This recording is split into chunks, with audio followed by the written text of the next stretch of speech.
Dave Barry, awarded the Pulitzer Prize for commentary, his name has made his weekly humor column for the Miami Herald. Through more than 30 books, ranging from fiction to essays to memoir, Barry has consistently found the light side of every situation.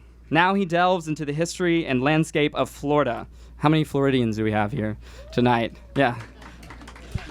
Using his signature ironic wit to defend his home state from those who still hold its handling of the 2000 presidential election against it, or wonder how many people can live with all those alligators and oversized insects the size of LeBron James. Kirkus Review says that this is a breezy travelogue through swampland, strip clubs, and a retirement community reported to be rife with swingers. New York Times Book Review says, calls this genuine genius. American silliness has long had a champion in Dave Barry. He remains, and there is no other word for it, hilarious. And Carl Hiaasen, the author, says, despite years of medication, Dave Barry is still the funniest damn writer in the whole country. Let's hope he never grows up. So if you will, please join me in welcoming Dave Barry.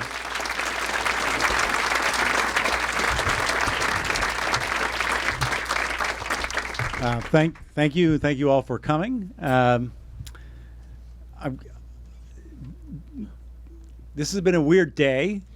I don't know if you've been following the news, but every year I write a year in review, and this year, over and over again, people have been saying to me, "Oh God, it's going to be so easy for you," but that's not true, because the key to writing humor is you take some event, and then you exaggerate it and make it ridiculous.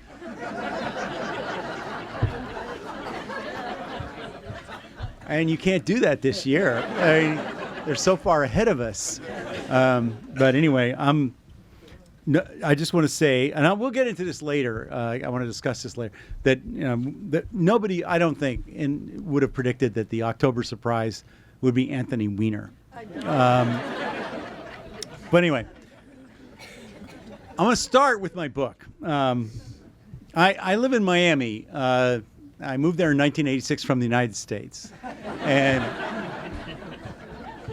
I've long been a defender of Miami. Miami has a bad reputation. People mock it, and I've been a defender of the city. I even had bumper stickers made up once that said, "Come back to Miami. We weren't shooting at you."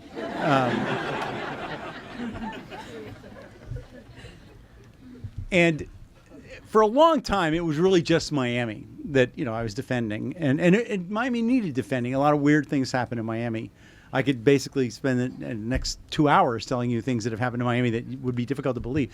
But what really changed for the state of Florida was, as he mentioned, was the 2000 presidential election, when Florida lived up to its official state motto, "You can't spell it without duh."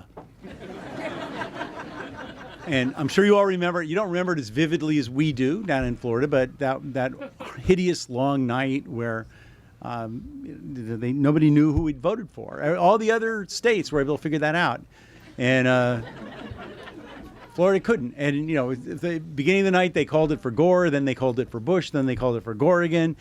Briefly, William Shatner was leading. And then we entered a hellish period. If you lived in Florida, the next 2-3 weeks, where every night on the news they would show the elections officials holding up these ballots, trying to figure out what the hell people had done to them. Chewed them, drooled on them, and trying to figure out who they were drooling for. And it was awful. And I at the time proposed that. We should come up with a new kind of ballot for Florida voters, because obviously we're incapable of punching a hole in a piece of cardboard. And my idea was a ballot where you would print photographs of the candidates' faces on the ballot, and you would vote by poking out your candidate's eyeball. But that would have been a mistake. Probably voters would have poked out their own eyeballs. So this year we're a little edgy down there. Florida's a swing state. We don't want to decide this election. We really don't. We'd rather give our electoral votes to some other state, or divide them up. Wyoming, Delaware, little states that don't have a lot of votes but can count them. But anyway, my book is basically I'm defending the state of Florida, and I do acknowledge right away in this book that Florida is a weird state. A lot of you, apparently by show of hands, thank you for not shooting, are from Florida. It's a weird state. This is a statistic I'm about to give you, actual statistic. Florida is 6% of the nation's population and produces 57% of the nation's weirdness. That's an actual statistic. But one of the things I argue in my book is that it's not really totally our fault. Yes, many people do weird things in Florida, but they're not always from Florida. I will give you an example. You're all familiar with the Florida man, Florida woman meme. It's all over the internet every day. There are stories from Florida about people doing incredibly bizarre things down there.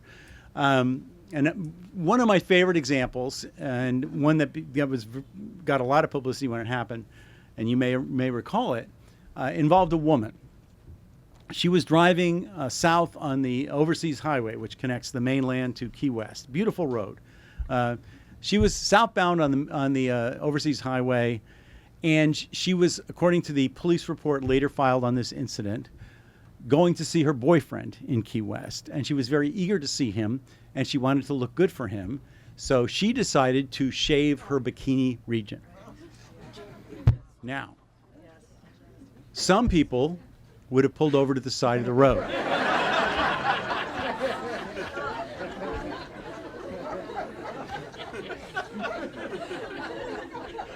But she was in a big hurry, so she decided to shave while driving, but of course she couldn't see where she was going, so she outsourced the steering of the car to her passenger, who, and this is one of the things that makes this a Florida story, was her ex-husband. It is all true.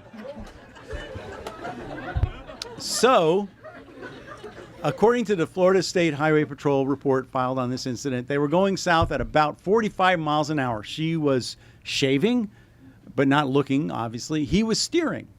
What could possibly go wrong? In a 1 in a million fluke, who could have seen this coming? The car in front of them slowed down, and they rammed into it. And that was the accident that ended up being international news.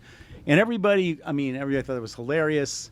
It was in papers everywhere. Can you believe it, Florida? This woman's shaving her. That woman was from Indiana.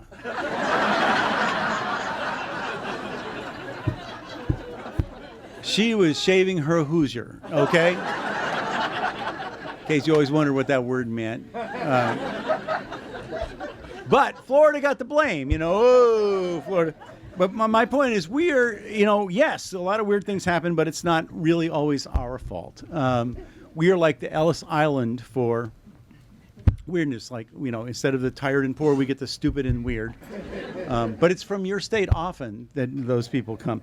So my book is partly a defense of the state of Florida, and I do point out a number of things. First of all, we have good weather, except during hurricane season, which runs from June through the following June. I'm to tell you my one hurricane story. I've been through a bunch of hurricanes. The worst for me personally was Andrew. Hurricane Andrew passed directly over what was my house in 1992. And that was really not a funny event for me, except for in the aftermath, and it was awful. The neighborhood I was in was completely wrecked by it. It was a lot of weird things were going on. But the funny thing involved my dogs. At the time of Hurricane Andrew, I had two dogs. I had a large Maine dog named Ernest and a small emergency backup dog named Zippy. No, you need two dogs in case your Maine dog goes down in the hurricane. And prior to Hurricane Andrew, I let Ernest and Zippy out every morning via a two-stage procedure. And if you ever had a dog, you know that going out in the morning is a very big deal to the dog. Dog gets very excited about it. Dog can't believe you thought of it, even though you do it every day. Like, whoa, gonna go out, But anyways, two-stage procedure. I opened the back door, and then we had a patio with a screen enclosure, which you need in South Florida to keep the mosquitoes from stealing your patio furniture. And I would open the back door. Ernest and Zippy would run across the patio to the screen door and wait, very excited. And I would open the screen door, and they'd run out in the yard. And we did it every day for literally years, and that was like, they learned it the way dogs. learn a procedure. Anyway, comes Hurricane Andrew, and the screen enclosure is orbiting the Earth. Gone. But the screen door was still there.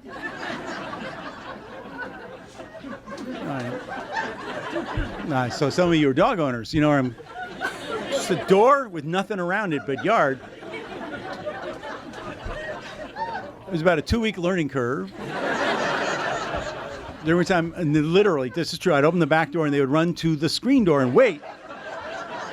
Because that was the procedure, so anyway. But anyway, my point is, in case you forgot, we have good weather a lot of the time in Miami. We have, in Florida, we have low taxes in Florida. Very low tax. We have no state sales tax in the state of Florida. It's the reason a lot of people go there, retire there. Now, what kind of government do we get for that? Crappy government.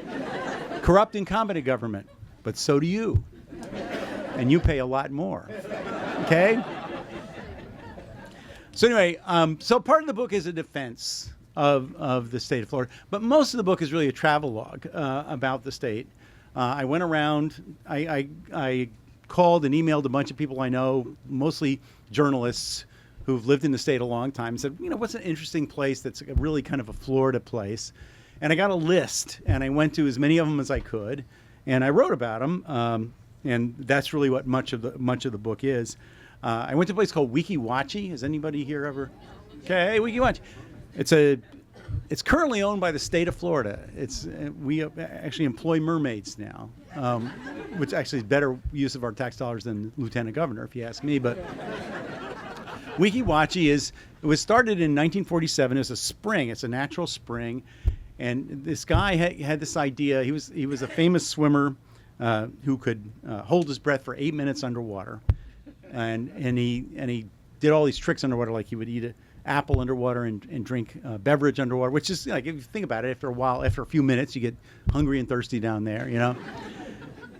So he created this underwater auditorium, not auditorium, like a theater, where there's like a big glass wall, and you sit down there and you see, and these mermaids come swimming up from the depths. They're actually women wearing tails, rubber tails, in case you believed in mermaids. And then they would eat an apple, and they would swim around, to the music and so on. And it was a big deal for a long time. It was a classic Florida tourist attraction. And then along came Disney and Universal, and they sort of, people, at some point it became like, hey kids, do you want to go see, Harry Potter and ride on Space Mountain, or do you want to go see a woman in a rubber tail eat an apple underwater? So Weeki Wachee, like so many attractions, sort of declining, and I wanted to write about that. Went to a place called Gatorland. Anybody here ever been to Gatorland? All right. Where you get to go see what alligators do in the wild, which is nothing. Nothing. They just sort of sit there, and then you can see gator wrestling, which is one of the if you've ever seen gator wrestling in Florida, you know what I'm about to describe to you. It sounds like wrestling sounds like there's some kind of competition. The gator is not wrestling you. You're wrestling the gator, but the gator is basically like an ottoman. That's how much activity. They basically sit on the gator and grab it, and the gator's like, "Why me? Why are we doing this again?" Anyway, I went to a bunch of places, and I'm not going to review them all. I wanted to talk about one of them, though. Probably the weirdest place I went to in course of my research of the state of Florida was a city called Cassadaga, which is it's a psychic and medium community. It's a little town. It's like about an hour north of Orlando, where almost everybody is a psychic or a medium. If you drive in, it's this creepy little town. Every house has a sign out front, psychic, medium, whatever. It's like a town where if you needed to get your water heater repaired on a weekend, good luck. But if you needed at 3 o'clock in the morning a tarot card reading, help is seconds away. And so I went there, and I stayed at the Cassadaga Hotel, which is the creepiest hotel in the world. And it was right before Halloween. Right around now, if you really want to creep yourself out, go to Cassadaga right around now. Anyway, and I got a reading there, and I'm going to read to you a little bit of my description of the reading.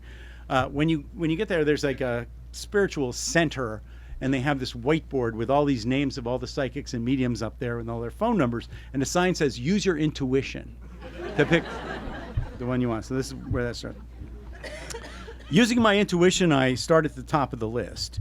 After getting several voicemail machines, I reach a live medium whom I will call Judy. She tells me she has just had a cancellation, so she has an availability right away. She says the session will last 30 to 45 minutes and will cost $60 in cash. Following Judy's directions, I walk a few blocks to a small house on a side street. Judy, a woman in I'm guessing her 30s, ushers me through a kitchen to a darkened living room where candles are burning and New Age music is playing softly. She has me sit on a sofa. She sits on a chair in front of me with a small table between us. Judy produces a sheet of paper and says she will be writing down things as she goes, so I'll have a record of our session. She writes my name in large letters on the paper and begins talking. As she speaks, she often looks past me as if she's seeing a spirit I can't see. Sometimes she talks to the spirit. Thank you, she'll say. Judy says she's seeing canisters and asks if that has any significance to me. I try to think of canisters that have been significant in my life.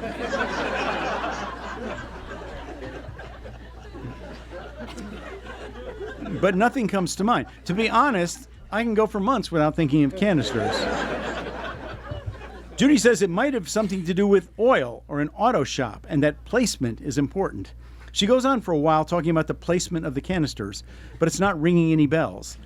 I'm starting to feel bad, like I'm letting Judy and the spirit community down. Judy says she's seeing the number 76. I rack my brain, but all I can come up with is the song 76 Trombones, which is a rousing show tune, but not one with which I feel a deep personal connection. I shake my head.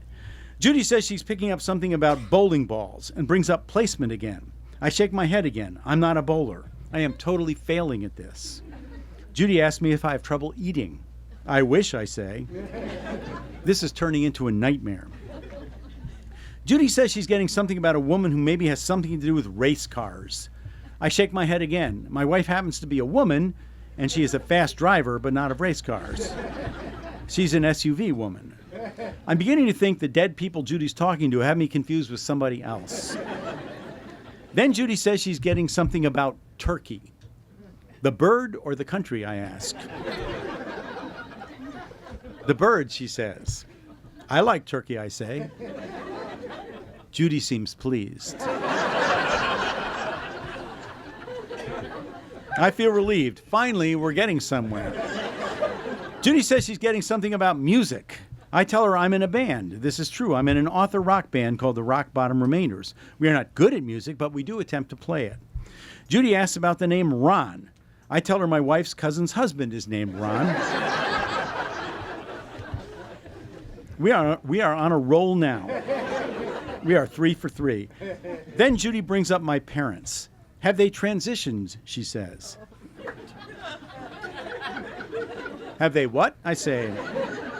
Died, she says. I tell her they have in fact transitioned. She asks me if I would like to try to contact them via a spirit box, which she says is a device that enables the dead to communicate with us. I say sure. She goes to a closet and brings back a small electronic device, which she connects to a tiny speaker. She explains that the spirit box picks up radio transmissions, and the spirits piggyback on these transmissions to say things to us. She tells me she's going to record me asking some validating questions to prove that it's my parents I'm talking to. Speaking into the spirit box, I ask a few questions like where my parents were born and what street I grew up on. Then we go through a process wherein Judy plays back my questions and we both listen intently to the spirit box, trying to pick out messages from beyond as the box emits static, random sounds and fragments of radio broadcasts. To you, this probably sounds like a load of hooey.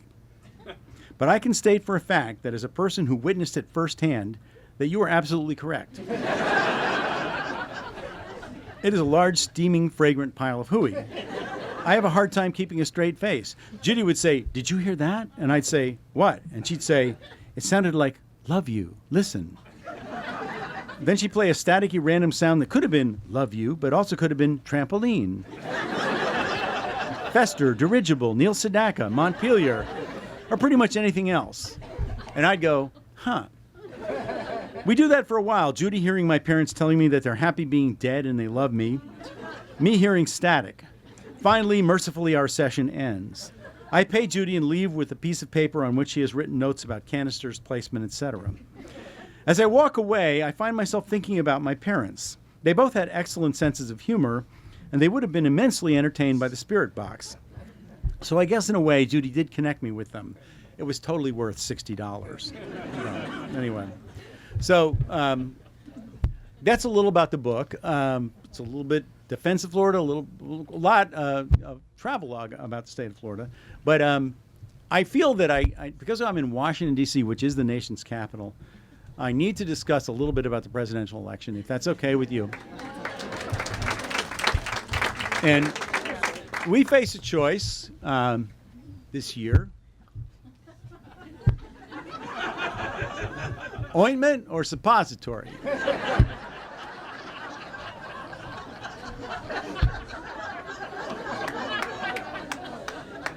It's just not a happy.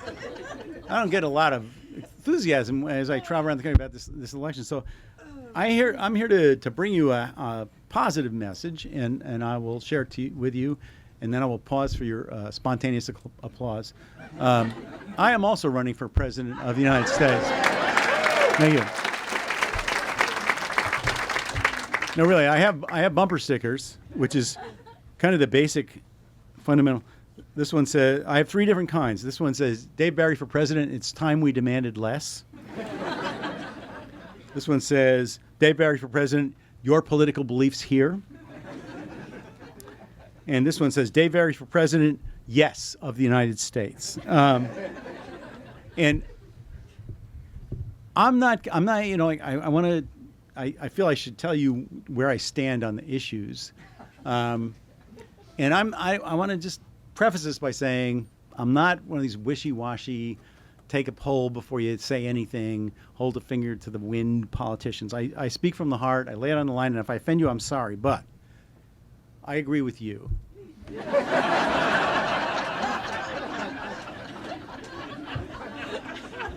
About everything. And if you change your mind, let me know. That's kind of leadership I will provide. But I do have a couple of specific issues I want to talk to you about. What got me started running for president, this years ago, I've been running for many election cycles. That's how come I have all these bumper stickers. Probably the original issue for me was low-flow toilets. I'm against them. We used to have great toilets in this country. Young people don't remember. We had very powerful toilets. We had toilets that could suck down a mature sheep. And now we have these like water-saving toilets that save water by making you flush them 8, 9 times. You know. So that's one of me. But I also I have other issues. Education. It's disgraceful. We spend more money than almost any other country per student on our educational system in this country, and our kids do terribly on standardized tests compared to kids from foreign countries. It's ridiculous that we spend all that money and our kids do so poorly compared to other kids from foreign countries. If I were the president of the United States, I would do something about that. I would put the responsibility where it belongs. I would get these kids out of here and bring in some foreign kids who could get the job done.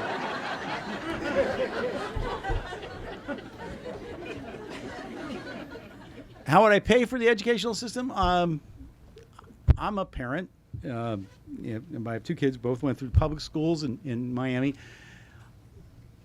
There's a simple solution to how to pay for the schools in the country. And it would require no tax dollars at all. You bring in the parents the first day of school. You sit them down and you say, if you don't give us the money we need to run the schools this year, we're going to hold a science fair.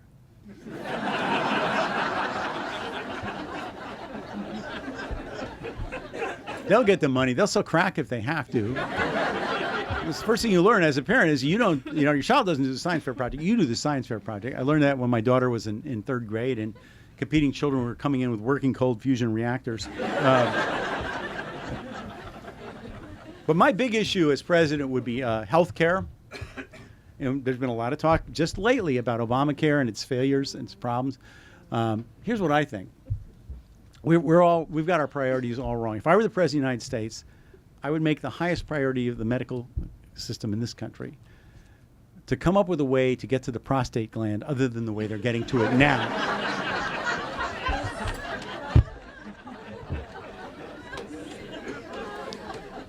People say, well, what do you want? I'll tell you what men want. We want a procedure where the doctor stands about 80 yards away and goes, looks good from here, Dave. Because that is the worst part, and nobody likes it. You don't like it, and the doctor doesn't like it. That's why it's the last thing you do. And every man here knows what I'm talking about. It's always the last thing in the exam. Why? Because the doctor's kind of hoping there will be a nuclear war. As are you, because you think, like, okay, bad news, nuclear war, society is destroyed forever, but I don't have to have this prostate exam. It's like awful. You turn around, your pants are down, you're tense. He's putting on this glove. It's a horrible moment. And my doctor in Miami is a guy named Curtis Hamburg. He's a wonderful doctor. But the first time I had this procedure with him, first time I was in an exam, and we're at that moment. We're at the end of the exam. I'm turning around, my pants are down. He's putting on this glove. I'm really tense. Here's what he said to relax me. He said, Dave, when you should feel really nervous is when you feel both my hands on your shoulders.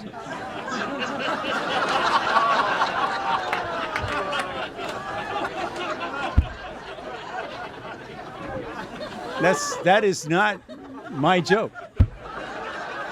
That was my doctor's joke.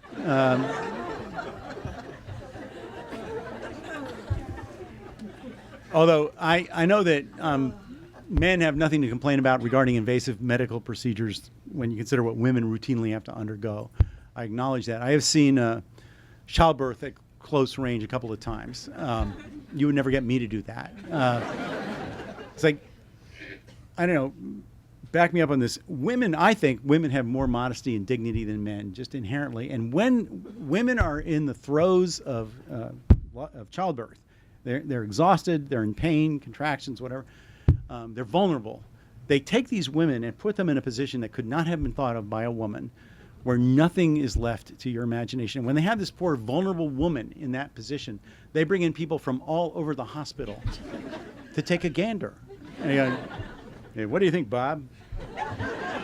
I look like 5 centimeters to you? I don't know, man. I'm a janitor. That's like...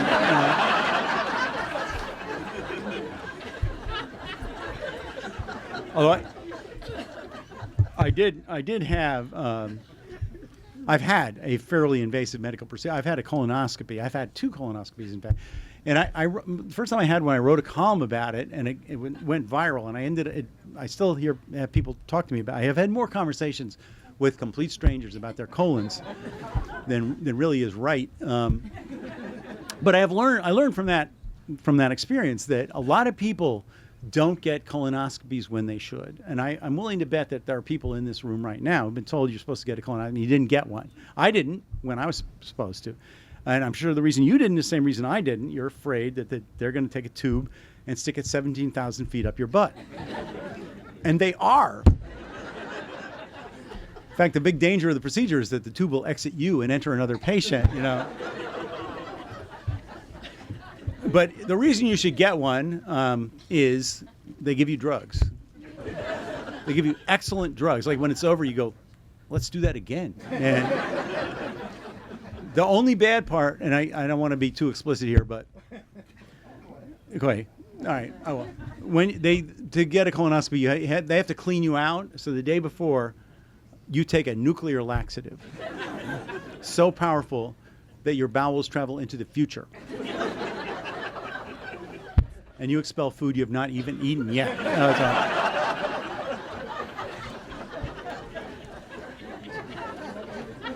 So that's pretty much my platform.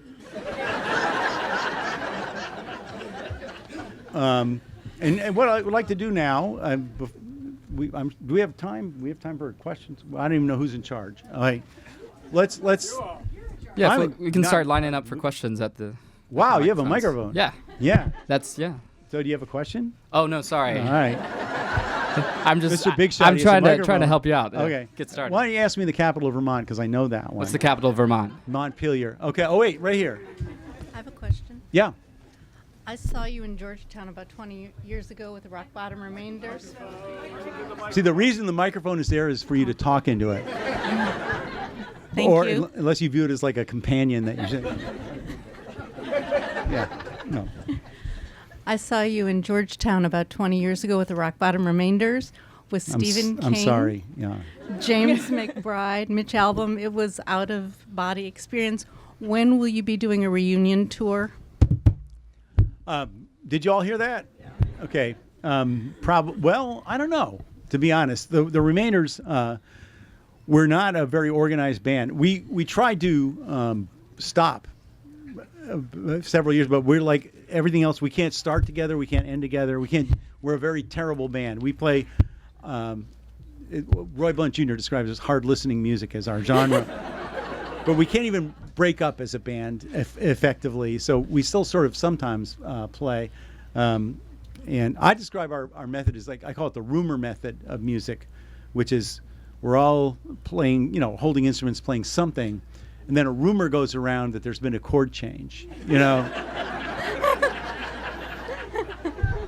and we all change to another chord, but not necessarily the same other chord or this at the same time. But anyway, that was what was the name of that play? We were the last band to play at this play, the Bayou or something. Bayou, yeah, yes, yeah. On K Street down by the. I think Warren Zevon was with us. Yes, he was. Yeah, that night. Yes, he was. Yep. You were wonderful. You were so drunk. If you think.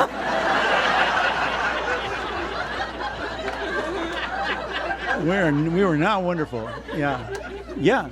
Oh, I'm sorry. Thank you for all your good humor over the years. You're right welcome. about the colonoscopy article. I forwarded to people, and they get back to me saying they were falling on the floor laughing. In a good way. In a good way. Yeah. Yes, in a good way. I lived in Dade and Broward counties. Dade and Broward counties in the 80s and 90s, and at that time, senior citizens were the greatest generation, and my question is, now that they have transitioned, as you No, they haven't. as They're you still- said, what's the majority population group in South Florida? Well, it depends which part. Like in Miami, where I live, it's mostly Latin Americans. People think of it as mostly Cubans, but Cubans are actually a minority. There's Colombians, Brazilians, Venezuelans, Nicaraguans, lots of different. My wife is Cuban. She's Cuban Jewish, Juban, they call them. They didn't come over on rafts. They parted the Caribbean. But there's still a lot of seniors driving in South Florida.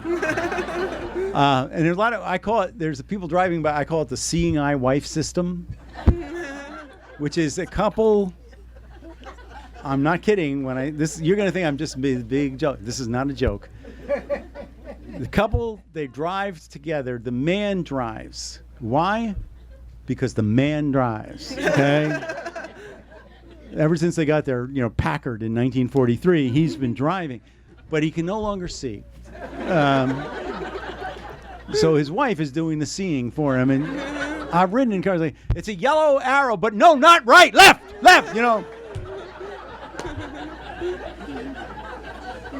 There are a lot of people like that still driving down there. We had an incident. This is a true story. Maybe 6-7 years ago, Miami police stopped a 73-year-old man driving a Chevrolet Cobalt, which that itself is not so weird. It's where they stopped him, runway 9, Miami International Airport. That really happened. He had burst through a perimeter gate and apparently didn't notice. And to me, that shows a lack of awareness. Like, I don't know about you, if I'm driving and I notice I'm tailgating a 757, I'm going, whoa, I'm not on the expressway anymore. But the point is, they're still there, the seniors.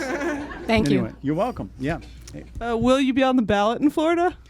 Probably not, but I don't know why that should stop anybody. We're not like really picky about our ballot in Florida.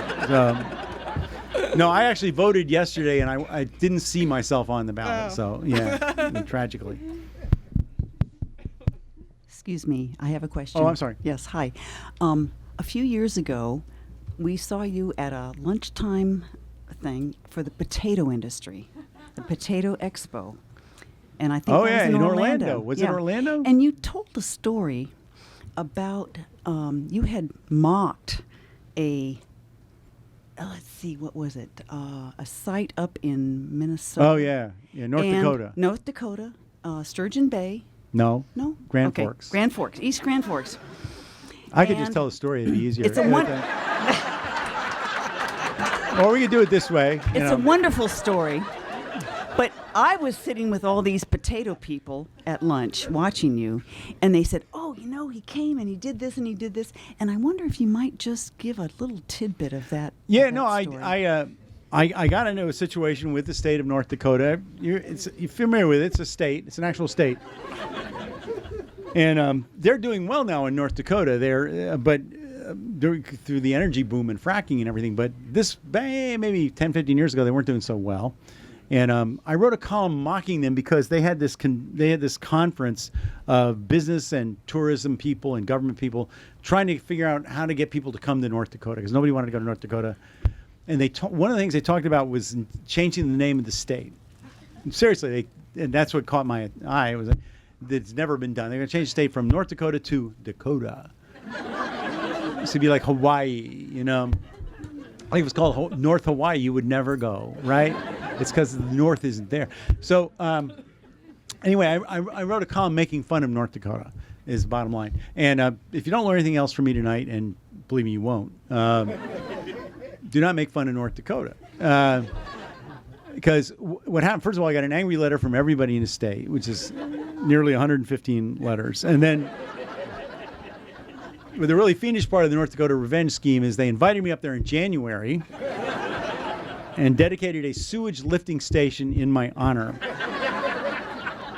This is absolutely true. If you go to Grand Forks, North Dakota for any reason, such as your plane has crashed there,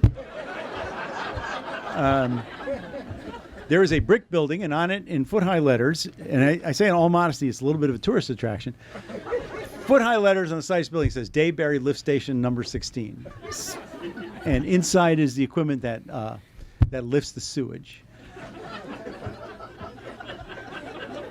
Which is a concept I do not understand. I mean, I would leave the sewage down there, But in North Dakota, they lift it. That's how bored they are. But anyway, they had this actual ceremony, and they had the mayor of Grand Forks. First of all, they had a piece of paper, brown paper, over the sign for the big unveiling. And an actual crowd of people showed up, and it was like way below zero. It was the coldest I've ever been in my life. And they had this. Did I mention that they invited me up there? Yes. Okay. And the mayor of Grand Forks read a proclamation very eloquently comparing my work to the production of human excrement. And then at the big moment, they had me tear down the piece of paper, and there was my name on the side of this building. And I remember smelling the sewage in the cold North Dakota air and seeing my name up there and hearing whoop, whoop, whoop, whoop, whoop. It's just the sound of people applauding in mittens. It was pretty glamorous. Anyway, I'm going to take one more question because we're running out of time, I think. Yeah. Like everybody, or a lot of people from here, I'm not from here. I'm from Louisiana. And when people refer to Florida as being a southern state, I disagree. And I'd like to have your opinion on whether Florida is a southern state. Not as southern as Louisiana, but certainly Miami's not. Miami is like Latin America. Orlando's not. Orlando's like, who knows, right, where it's from. And Naples, that area is not. That's Ohio and Michigan. Boca, West Palm Beach is basically Long Island. North Florida is southern, sort of, but not the rest. No, you're absolutely right. Big deal. No, you're right. That is not it's not really a southern state. It's just kind of a weird, state. So anyway, well, listen, first of all, thank you all for coming out. Thanks Politics and Prose for having me. And if I am elected president, everyone here can be on the Supreme Court. Yep.